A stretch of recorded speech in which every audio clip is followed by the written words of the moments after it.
we have music. Nice. Hello and welcome to the Fishing Guide Podcast. I'm your host, Brad Wiegmann. Man, I tell you what, I am excited. We're at the Buck and Bass booth, but I'm pulling people in that I know, and I've actually known Jacob for a long time. And Probably 8+ years. I would say we used to go do some things in Key West, beautiful area, but we are in Tulsa. Tarpon Sniper. Yeah, and we there's a story down there too. But we are here, even though we're at the Buck and Bass booth, we are actually at the expo. And you have a booth. Yeah, you have a booth that's just right over there, massive. Has all these units. Everyone drools when they walk by, and I don't blame them. Because it is a pretty booth, I'm not going to lie. Dude, you have all the toys, the greatest toys. Everything you could want to play with on the water and more. That's right. And so tell them, Jacob, what is actually your title? Not just going out and having fishing isn't your title. Exactly. I'm with Lowrance, and my job is the Lowrance product expert. So a lot of people are like, so what's that mean? And that means I do expert things. But really what I do is I do a lot of work. I'm part of our product management group, and we're the ones that come up with all the ideas and the products and think about it and then make sure it gets built and stuff like that. But I also have multiple roles within that. There's things I have to do. Sometimes I go out and I do tournament support at these tournaments to help the anglers that are fishing, so that if they have an issue on their boat during the tournament, we get it fixed and get it back on the water. Right. So that's kind of part of marketing. I also do a lot of YouTube videos for our company. On our YouTube page, we have our Lowrance tips and tricks where we'll do things where we go out and, you know, we may talk to customer service and say, hey, what are a lot of the questions you get? What can we do to help you? What can we do to help our customer, and give them this video so that they can see going through step by step how to deal with issues like that. And then, you know, if a customer calls into customer service and they have an issue that customer service doesn't know immediately, they'll bring it to me, and either I fix it or I get with R&D and we fix it. So I do a lot of things within the company, but the best I get to do is fish. Right. We had talked earlier about you living in Oklahoma and living next to Edwin and getting to go out with Edwin. That's kind of like a perk. Like, I'd like that perk. You know, it's kind of fun when your phone rings at 7 o'clock in the morning and it's Edwin and he's like, hey, you want to go to lake and fish? I'm not going to say no to that. That's right. And it's work, honey. I got to go to work. I have to go. It's work. Yeah, so, I love that. It's fun. It's great. You know, I learn a lot. I can help these anglers learn a lot. I mean, you know, you obviously if you're watching Redcrest, you know, you see these guys are using our active target on the water, and they're just targeting those fish and bringing them to the boat. Yeah, that's pretty amazing. It's fun. Let's actually give them some education here. Okay. So let's actually tell them some stuff.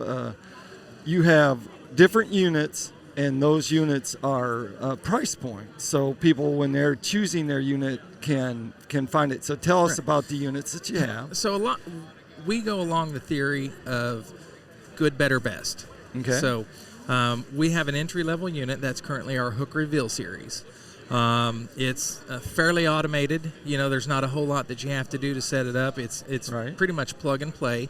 It's a standalone unit, so it's not one you're going to build a network out of. You're not going to put 5 or 6 of these on your boat like you would the other. Right. So that's our entry-level, lower price point, and then we go to our better, which is our Elite FS series. Right. So when you move up to that, you move up in features, compatibility, things that you can connect together to it. So with our Elite FS, it's got an Ethernet port on it, so you can connect it to the active target, or if you don't have an active target and you want to make a network, you can build a network of a couple units on the boat. And then we step up to our best, which is our HDS. And our HDS Live series right now, I mean, it is on fire. These guys that are out here fishing today, you know, Redcrest, 18 of the top 20 boats have Lowrance on them. That's right. I think that speaks to the quality of our product. Yeah. So, but with our HDS Live, that's our flagship series. That's the one. You've got all of the capabilities. You can run 1 kilowatt transducers on it. You can connect radars to it. You can connect autopilots to it. So you have all these features and capabilities. Or if you just want to use it as a fish finder, you can do that. So, I mean, you get total boat control out of this. Yeah, having the 3, that really does it. Probably something that if you're just looking at units, something that they need to know is like transducers. Transducers are, I want to say they're the unicorn of sonar. It's the integral part and the bane of the existence right. is the transducer. Transducer placement is probably one of the most important things we see in boats. Right. And, there's a lot of times where people are like, well, it's good when I idle around, but when I start running faster, I can't see anything. Right. And we've actually done stuff where we've gone out on the water, put a camera underneath the boat faced on the transducer, and we've done videos where we show if you get it too far beneath the bottom of the boat, right, the turbulence from the water actually creates an air bubble around the face of that transducer, and that's why you lose sonar contact with the bottom and things like that. Or if you put it on a boat, especially with like aluminum boats, how they have the strakes and the ribs along the bottom. Right. If you put it right behind one of those, that's going to create the turbulence too. So, moving it over a few inches into that flat spot, things like that. And then, like, literally, you just only need to have about this much of the transducer beneath the bottom of the boat. And a lot of people think that you have to have it way down there. Right. So and that's just on the ones that are external. When you have the shoot-through holes that are glassed into a lot of these guys' boats for, running on pad and stuff like that, most of your manufacturers are really good about putting them where they need to be. But if somebody's doing it themselves, it's not unusual for somebody to put it in the bottom of the boat where there's like one of the strakes or the stringers. So instead of shooting through the boat, they're shooting into a stringer. And so, in that case, it needs to be moved to make it function properly. But, it's transducers is the big thing because that's where you get your sonar returns. And even talking about transducers is you have the active target. And so I know what it is, but tell them what's the components. The components, because we're talking transducer, they see a lot of it, and make sure you tell them that you have a piece that comes with your transducer, and they don't have to buy it extra. Right. Love it. So with our active target, the kit that you order, it's our active target, and if you're not familiar with it, it's a live scanning sonar. So traditionally with sonar, you have to be moving for it to work. Right. And so what this does is the array in the transducer does the moving for you. So you don't have to move it around. So if I'm pointing it straight ahead, the arrays are going to fire in a way that it allows me to see the movement that's going on in front of me. Right. So that gives me the ability to pick up fish and everything out that are in front of me. We can see how they react to our baits. It's really crazy and frustrating. Because when you can see how that fish reacts to your bait, but it's not biting it, and you're like, all right, do I need to change lures? What do I need to do? But so that's a 2-piece kit. That's your transducer. And then the transducer plugs into a black box module. Okay. And then that black box module connects to the rest of your system via an Ethernet cord. All right. So that Ethernet plugs in and gives you the ability to see it on your network and use it like that. But, it's things like that and just getting your setup.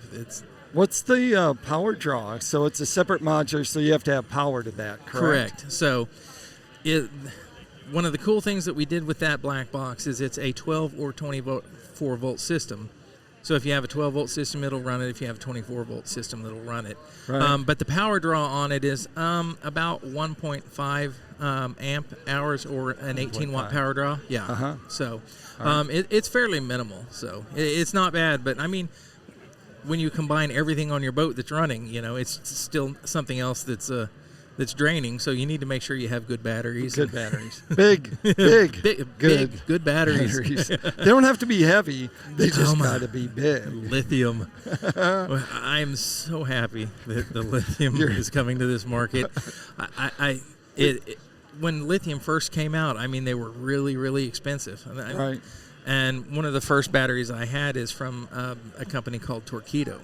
Right. And it's a 24 volt lithium ion battery. It's probably this big. It's a 105 amp hour battery, but that one battery weighed less than a single 27 series lead acid battery. Crazy. It was crazy because the first time I went to pick it up, I was like, oh, wow. So, question, power draw on your modular for the active target. What if it's not getting enough juice? What might happen? What might they see on their screen? Typically what happens if you're not getting enough juice to the module, Right. It's not necessarily what you're not going to see on the screen or what you're going to see on the screen. Right. Is if you're not getting enough juice and it starts flickering on and off, Okay. then your screen's going to pop up and say no source, because that module's going to turn itself off, and then it may turn itself back on when the juice picks back up. So, typically if you're not getting enough juice to it, it's going to say no source because it's not powering up properly. So even if it digs down into that 11.8, 11.7, you're still going to have the same quality Correct. image that you're having. But if your starting battery gets below that, then you'll start seeing the flickering. Yeah, stuff. when you drop down enough to affect your module, it's also Right. going to be affecting your units if they're all connected Right. to the same battery. Okay. So you're going to see things like if you go to start your boat Yeah. and all of your units Right. shut off, that's because there's not enough juice in the battery. Okay. If you see things like you go to turn a unit on and it starts to come up, and then Right. it like flashes and shuts off, then you're running out of juice on the battery. Funny Okay. story on that, I was doing an install on a boat, and I'd put the active target in, put the trolling motor on, put the units on the front, and I was Right. fired up the units to configure it, and it started to come up, and then I was starting my configuration and it shut off on me. I was like, what's Right. going on? What's going on? And I've done this a million times. And I grabbed another unit, and I was like, all right, I got a problem with this unit. So I grabbed another unit, started to Right. install it, and it was doing the same thing. And I was like, went to the back of the boat and saw that I had 10 volts on the trolling or on the battery. I was like, volts. yeah, it was like somewhere between 10, and then it would drop down to 8, and then back up to 10. I was like, should probably plug this boat in to finish up. So, voltage and power is probably one of the most important things on a boat.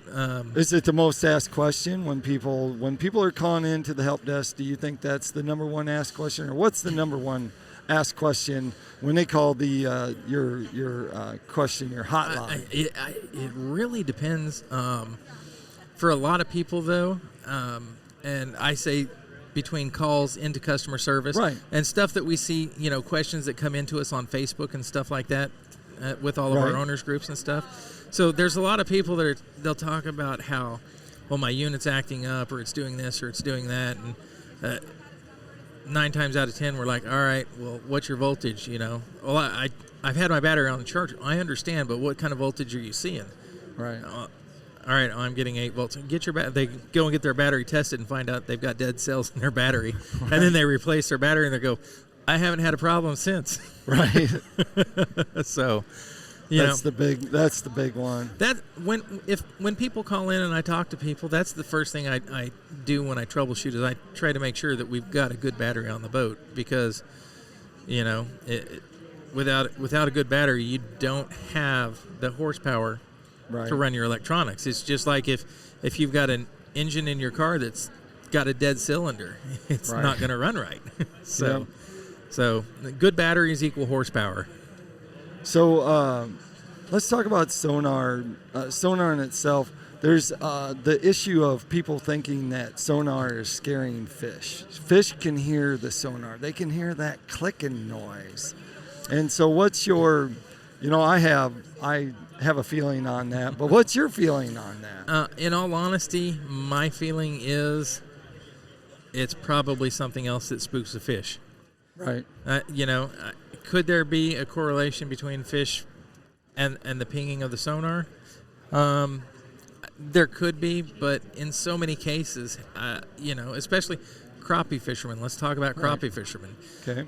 They sit over a crappie pile. They sit over the top of a crappie pile and a transducer pinging down there, and those fish stay there. So if they were really bothered by it, would they stay there? And how many years have people been using sonar over top of fish? Remember the sonar that you got right on top of the fish? Yeah. If you think For about years. it, back to 1957, the green box. Right. It's a little transducer you put over the side of the boat, so you are right over the the top of them. So 1240A flasher. exactly. That was directly over top. Ultrasonic, that's what the deal is. I'm actually writing an article about this topic, and it's going to be a great topic. I learned a lot. I've done a lot of research on it, so don't worry about it. Run your sonar all you want. It's not scaring the fish. I said, I don't feel it is. You know, and a lot of our professional anglers, you know, they're kind of split. It's funny because if they're deep water, they're not as concerned about it. But when they get up shallow, some of them feel like that it may have more of an effect on them. Right. But again, it's if you're catching them, then they're not that affected by There's something more about that, but you'll have to find out more. You know, do a search, and I'll have some articles about that. Tell us, you a couple years ago, you decided, you know, we make the best electrics. Now we got to have a trolling motor. Oh, and you did. You came in. My favorite, the Ghost trolling motor. Right. So, we started developing this trolling motor a long time ago. Most of the guys that I work with in our group, we all fish. Right. And we were sitting around the office talking a little bit, and we're like, you know, at the time, the two things that you saw in the market were your electric steer, which like a lot of the walleye guys and stuff used. Yep. And then you had your cable steer that the bass guys used. Right. And all of the bass guys were like, be really cool if I could do that anchor thing that other motor does. So we kind of started working on it, looking at it. We did a lot of focus groups, talking to anglers and saying, you know, all right, what do you like? What would you want? Things like that. Then we started developing it. Then we got people to look at what we're working on, and they're like, all right, what do you think here? What would you change? You know, what would you like now? And, you know, we spent 4 years on the development of it because we looked at things like power, efficiency. You know, we brought out the first trolling motor with a brushless motor in it. Yep. And, you know, a lot of things revolutionized the industry because of that. And the greatest thing, in my opinion, is with that brushless motor, you eliminated the interference and noise in the water. So how many times with your old trolling motor, when you step on that momentary switch and your screen goes blanks out? You know, with the brushless motor, we eliminated that. Then we start talking power and efficiency. You know, 60% more efficient.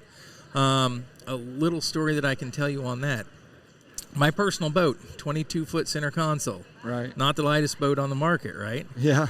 I have a Ghost trolling motor on there, and I was running a 24-volt battery. So, you know, obviously the 24-volt has less thrust than 36-volt. Right. We were doing an event up on Table Rock, and we were there for the week. They were using my boat as a camera boat, so I was not on my boat because I was out doing the other stuff I needed to do. Right. They used from Monday to Friday. Every night they came in, they plugged in my boat, but they didn't plug in the batteries for the trolling motor. They were just plugging in the main cranking batteries.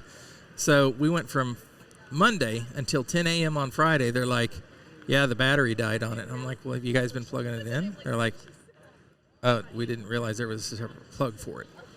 So they used a 24-volt Ghost pulling a 22-foot center console for an entire week on a single charge on a 24-volt lithium-ion battery. It's crazy. Yeah, so, I mean, you know, that just talks to the power and the efficiency, that it could pull it around and not completely drain it, you know. For these bass anglers, these guys that are fishing this stuff, that efficiency equates into them being able to come back in and plug their boat in, and instead of having to take 10 hours for their batteries to totally recharge, they may be done in 3 or 5 hours. Right. So, you know, things like that are really important to these guys. Yep. Well, there you have it. That takes us over to Tackle Time. Tackle Time sponsored by PICO Lures. They have a full line of hard baits, soft baits, anything you need to catch a walleye, a crappie, a bass, anything you want to go fish, game fish. They got one. They got a lure that'll work hard or soft. So make sure you check them out at picolures.com. Hey, if they wanted to find out more about Lowrance or some of the social media, where would they go? So you can Lowrance.com, And we have everything on there from being able to get a hold of customer service, download software, look at manuals. Right. Our live webinars that we've done in the past, those are recorded and stored there. We have our YouTube channel. We have Facebook. We have Instagram. So pretty much all of the social media outlets you can come find us on. You can submit questions on Facebook. You can, and if you're interested in learning about, like, we call it our quick tip series. Right. On our YouTube channel, we have a quick tip series where we'll go through and tell you just how to use the equipment and break it down. So there you have it, man. Appreciate you being on the show. Long time friend. Thanks, so Brad. It's always good to have you on. It's always good to see you. Dude, of course, my plug is that's what I got on my boat is Lowrance. So exactly. It's not, I'm not biased, but I wouldn't have it on my boat if it wasn't, what I believe is the best in the market. Exactly. So, but anyway, that's it for now. Like I always like to end the show, make sure you keep your hook sharp and your lures in the water.